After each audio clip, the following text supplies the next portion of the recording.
pas një 2 a 3 ore, a 4 ore që kemi publikuar për shembull atë pjesën e story të Artanit që kishte hedhur që kallëzonte që më nxori produksioni sepse nuk bëra pjesë në lojën, nuk doja të isha pjesë e lojës Rogertit me të mirit, duke hedhur çaj të nxehtë Mateos në trup edhe të linte lojën për arsye shëndetësore. Ka qenë kjo një story që është publikuar në Instagramin e Artanit. Më pas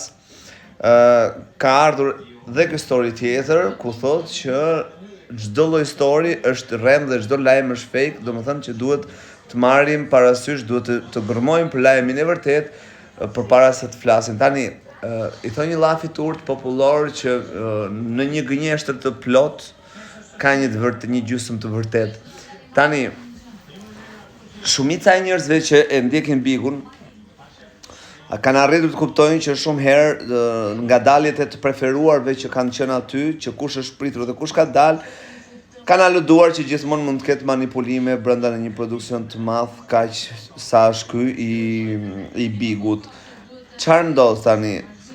Siç kanë aluduar për këtë, kanë hedhur edhe shumë hipoteza duke thënë që po sikur kjo të jetë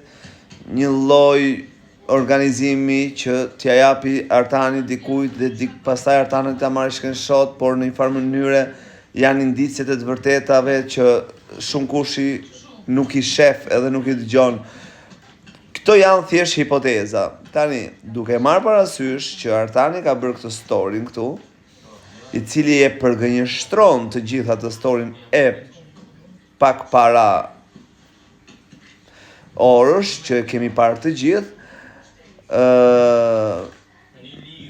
se di se çfarë mendimi t'japim tani, e kuptoni se është bërë pak e vështirë të besohet në këtë lloj pikë të lojës. Patjetër nuk përjashtohet mundësia që mundet edhe ta kenë bërë për shembull duke ngritur alarm që shiko të gjithë duan t'i bëjnë keq Mateos dhe ta fusin sa më afër zemrës publikut. Ka shumë lloj hipotezash, por gjithsesi po e lëm me këtë që Artani ka hedhur në story dhe po themi që përgënjeshtrimi i Artanit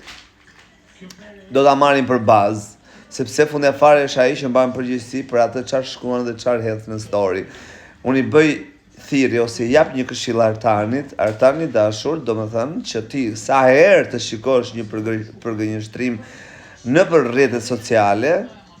patjetër që ti duhet ta bësh screenshot, ta hedhësh ashtu siç e hodhe,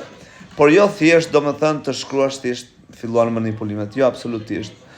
Duhet ta sqarosh sepse ke një detyrim publik për të gjithë audiencën e gjerë që të ndjek, fancat, mbështetësit, simpatizantë të tut apo jo të tut, që të sqarosh çdo lloj story që të shikosh të paqartë dhe çdo lloj përgënjeshtrimi. E kemi kaluar të gjithë këtë pjesë, të gjithë na akuzojnë, të gjithë hedhin gënjeshtra, por e kemi për detyrim moral kundrejt të gjithë atyre që na ndjekin që ta sqarojmë në story pikë përpresje që nëse nuk është e vërtet, patjetër që duhet ta sqarosh, por jo filluan me manipulimet, Kjo lë vend për dyshime, mund të jetë edhe si një thurje,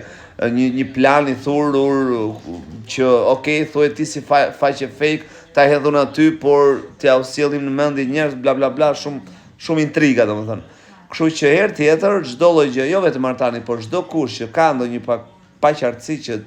është bërë padrejtisht në emrin e tij, ta hedhë në story, të dalë me video e ta sqaroj për publikun e gjerë.